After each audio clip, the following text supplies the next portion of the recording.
Let's bring in a guy who sees it differently. Known him a long time. His name is Cornel West. All right, he is a college professor, taught at Harvard, Princeton, and he's now at the Union Theological Seminary. He's got a new book out with another professor, Robert George. Here's the book. I was reading it last night. Truth Matters, Dialogue on Fruitful Disagreement in an Age of Division. I guess Professor George is a little more conservative than Cornel West, but Alexandria Ocasio-Cortez is more conservative than Dr. West. And he joins us now from New York City.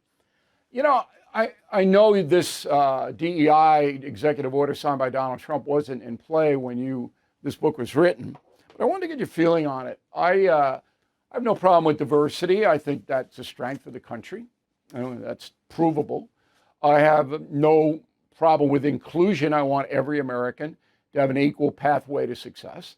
I have a big problem with equity, the favoring certain groups because of gender, skin color, that kind of thing.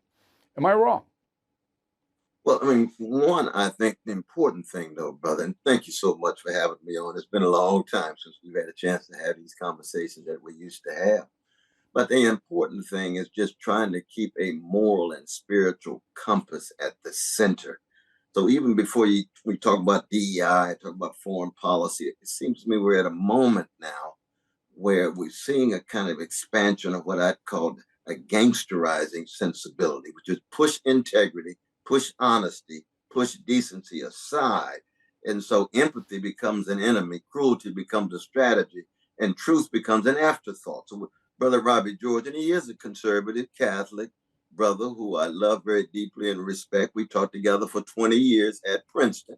We have deep ideological and political disagreements, but he's my brother. And he's in many ways like family. So the question becomes, how do you stay in contact with the humanity of other people that you have deep disagreement in a moment in which your culture is being more and more gangsterized? Give me an example of the gangsterism. Give me one very vivid example of the gangsterism. Yeah, good, wonderful question. You remember the great Rabbi Heschel said, indifference to evil is more insidious than evil itself. I think there's an indifference to vulnerable people, the people who are on the margins, people who are weak and feeble. There's not an attempt to embrace and have a compassion, even when we have disagreements in policy. When you make the point, for example, about the brother who was taken to the El Salvadorian prison, right? And we know that they got it wrong because every institution is going to be fallen in some way. These are human beings. They definitely got it wrong. And we ought to bring him back. I don't hear that from any of the officials in Washington. They said they're not interested, even though they know that he's there. That's an excellent point. That's an excellent point. Donald Trump, the president, should have said, we're going to bring him back, as I mentioned. Absolutely. All right, let me challenge. You learned this at Marist College. You learned this from William and Winifred. There's got to be some moral sensibility. I got it. Even in a moment of high polarization. And I do not disagree with that. I don't. I think that you have to do the right thing. And the right thing is fairly clear to most people. But we live in a country that's divided between the politicians, the ruling class, and the folks. I'll submit to you, based on data, because I know you're a big shot Ivy League professor. Wow, Union Seminary, brother. I know, but I got a Harvard degree. You taught there. You got no Harvard degree from the Kennedy School. The American, well deserved. Well, I don't know about that, but the American people are the most generous people on earth. All right, we give more money to help poor people, marginalized people, than any other population. Okay, and our system, both state and local and federal, is loaded with entitlements for marginalized people, so that even the poorest in America have air conditioning, computers, refrigerators, cars. Our poor live better than European middle class. So I don't know whether this tsunami wave that you're portraying of insensitivity really Right. exists. Well, my brother, we've got about 1.4 homeless people in the country, right? Mostly drug addicted, But they mostly don't have people who cannot refrigerators. earn a They living. don't have televisions. They out in the cold. I live in Harlem. I can see them. I give them money from my pocket so But you that know what they're I would. doing with the money? They're buying heroin with it and Well, some are, fentanyl but with some are it. not. No, no, but some of them are unemployed, and actually some of them are Not kids. many. Well, no, I don't think you can say that the vast majority are, and I've spent a lot of time with them now, brother. Well, I've spent a lot. the stat is between 75 and 80% of homeless people are addicted to substance. That's the stat. Yeah, but that doesn't mean they're not worthy of a certain kind of No, compassion. but you You would can agree give with them that? as much money as you want, and the money's going for substance. All right. The only time they see a television is when they steal it and sell it. Come on. But we've got 1 out of 5 children who are in poverty, 2 out of 5 Black Because children. their parents are substance abusers. Well, no, no, no. The vast majority of children who are poor don't have parents who are substance abusers. So, brother, 75% some of are working all. hard and live in No. poverty. Come on. We're academics here. Yeah. 75% of all abused and neglected children are the sires of addicted adults.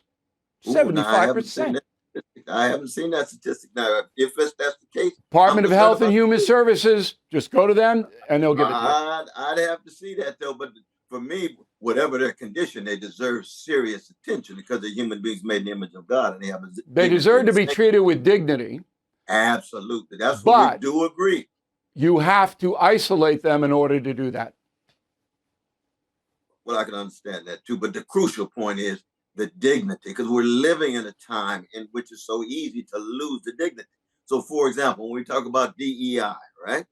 Now, I've never been a big DEI person. Why? Because I believe in truth, justice, and love. That's what I'm willing to live and die for. I'm not willing to die for diversity, equity, and inclusion. DEI was an attempt to respond to the fact that for so long, Black people enslaved for 244 years, nearly 100 years of lynching, Jim Crow, Jane Crow, and segregation. And we finally raised the question, how are we going to treat Black people fairly and decently in a society where they have not been treated that way? So we started with affirmative action.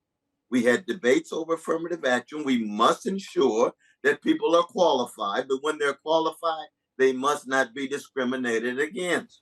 100% And with then, you. because why? Because we're concerned about truth, Yep, fairness, 100% with you. integrity. But here's where you're making your That's mistake. what our book is You about, and that's what don't our lives ought to be about.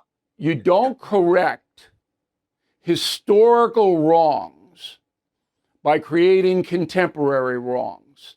Oh, I agree. I agree with that. To apply college admission or job acceptance based on skin color or gender is wrong. Oh, I agree with that.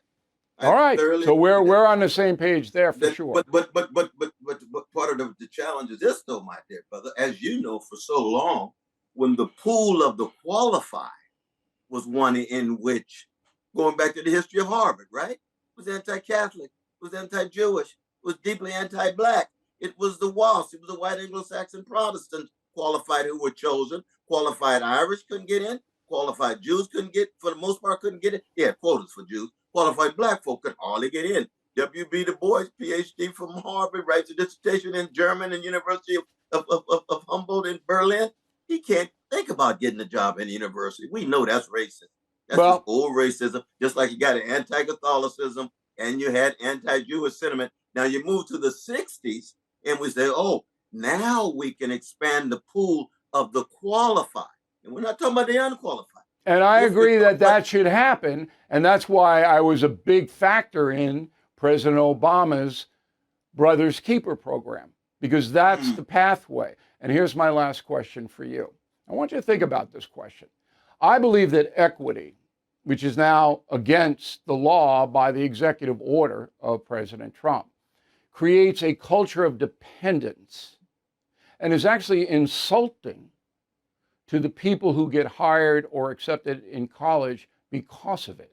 It's basically saying to you, you're not good enough to compete So we're going to get you in here based on something that doesn't have anything to do with the competition.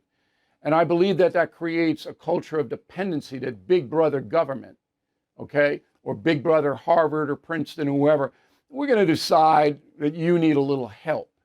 I don't think that's right. Last word. I think that you make a very important point, but the crucial thing is, how are we going to make sure that people who have been hated and despised like Black folk are treated fairly and justly? Because if you have a history of a country where in the name of marriage, you allow white male mediocrity, and you know there is a history of white It male happened, mediocrity, sure. the history of white Absolutely Protestant happened. male mediocrity. Absolutely happened. And through family connections and legacies and so forth and so on. Where's the fairness? Where's the truth? Where's the compassion? Well, extra help is what I got when I needed it in biology and geometry, and extra help is fine, but not exclusionary equity policies. The book is Truth Matters. I want everybody, and you know what? You know, it's really worthy. And I'm sorry you left Harvard, by the way. You want to tell us real quick why you left Harvard? Well, we had a major struggle over the issues of the Palestinian struggle and my connection with what's going on in Gaza. And it was all of that. All right. All of that going on. And for me, I believe in lifting every voice. Everybody has a right to be wrong. They have a right to be right. So okay. I'll defend voices. Well, say I can't identify with that, doctor, because I'm never wrong. But thanks for coming on in. We appreciate it. We'll check it out. Family, man. It's good to see you again. Thank you.